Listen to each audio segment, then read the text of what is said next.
Good afternoon mga ka-driver. Ito na naman ako, back to work. Galing akong province sa Quezon. So ngayon, punta akong Quezon City. Napakaulan. Yan o. Kanina, babahak sa baba. Yan o. Maraming fog. So ako Skyway. Going Quezon City ako ngayon. Susundo naman ako ng aking boss. So ingat-ingat tayo mga kapwa-pamilya driver diyan.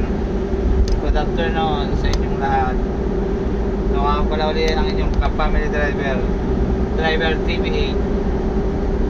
Ingat-ingat kayo lahat ng mga driver. Madulas ang kalsada, kanina pa umuulan. So sa Alabang malakas ang ulan kanina pa. Susundo naman ako. Sana walang mahabang traffic. Okay, bye bye. Ingat mga kapwa driver.